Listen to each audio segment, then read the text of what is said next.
రైతుల ఆధ్వర్యంలో ధర్నా కార్యక్రమం నిర్వహించడం జరిగింది. అయ్యా రేవంత్ రెడ్డి గారు, మేము కూడా రైతులం, అందరం ఇక్కడ ఉన్న వాళ్ళం అందరం కాంగ్రెస్ పార్టీ వాళ్ళమే. రిక్వెస్ట్గా మా రైతులకు రుణమాఫీ చేయండి. సరే, ఆయా బ్యాంకుల్లో 2 లక్షల నుంచి పై చిల్లర 2,50,000, 2 లక్షలు అంటే 4 లక్షలు 5 లక్షలు ఉండొచ్చు. సరే, ఒక్కొక్కరు 2 బ్యాంకుల్లో భార్య భర్తలు ఉండొచ్చు. కానీ రేషన్ కార్డు ప్రకారంగా చూసినా ఒక ఫ్యామిలీకి రుణమాఫీ 2 లక్షలు కాలేదు. అందుకనే ఇవాళ బయ్యారం మండలంలో సుమారుగా 60% మంది రైతులకు అయితే రుణమాఫీ కాలేదు. ఆ లిస్టు కూడా మా రైతులు మేమందరం తీసుకున్నాం.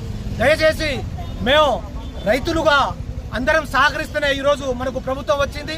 ఈ రైతులే పార్టీలో ఉన్నాం, ఇటు నాయకులుగా ఉన్నాం, అన్నిట్లో ఉన్నాం. కాబట్టి రేవంత్ రెడ్డి గారు తమరు కొంచెం ఆలోచన చేసి మరి బయ్యారం మండలమైన కాదు రాష్ట్ర వ్యాప్తంగా ఒక్కసారి 2 లక్షల నుంచి సుమారు 6 లక్షలు 7 లక్షల వరకు కొంతమంది రైతులు ఉండొచ్చు కూడా.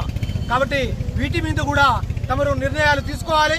కేబినెట్లో కానీ పార్లమెంట్లో కానీ ఇలాంటి నిర్ణయం తీసుకొని మన రాష్ట్ర వ్యాప్తంగా ఉన్న రైతుల కోసం మరొక్కసారి ఆలోచన చేయాలని కాంగ్రెస్ పార్టీకి మేము విజ్ఞప్తి చేస్తున్నాం. Thank you. బయ్యారం మండలం. అయ్యో ఇదేం ప్రభుత్వం రా నాయన. కాంగ్రెస్ ప్రభుత్వంలోనే కాంగ్రెస్ కార్యకర్తలు ధర్నా చేస్తే ఈ ప్రభుత్వానికి సిగ్గు శరం ఏమైనా ఉందా లేదా? ఎందుకు ఇంత ఘోరం? తెలంగాణ ప్రభుత్వంలో రైతులకు రుణమాఫీ జరగలేదని ప్రతిపక్షాలు మొత్తుకుంటుంటే అదంతా కొట్టిపారేసిన కాంగ్రెస్ నాయకులారా, మీరందరూ ఇది చూడండి. ఒక కాంగ్రెస్ కార్యకర్తలే ధర్నా నిర్వహిస్తుంటే చెప్పుకోవడానికి ఏమైనా ఉందా? ప్రభుత్వంలో కొంచెమైనా ఉందా? కాబట్టి తెలంగాణ ప్రజలారా, కాంగ్రెస్ ప్రభుత్వం పని అయిపోయింది, భవిష్యత్తులో ఏమీ లేదు. కాబట్టి రాబోయే పరిణామాలు మీరే గమనిస్తారు. కాబట్టి కాంగ్రెస్ కార్యకర్తలే ధర్నా నిర్వహిస్తే రేపు భవిష్యత్తులో లీడర్లనే తరిమికొట్టే పరిస్థితి వస్తుంది. కాబట్టి తెలంగాణ ప్రజాప్రభుత్వం ఒకసారి ఆలోచించి రైతులకు కనీసం మేలైనా చేయాలని కోరుతున్నా.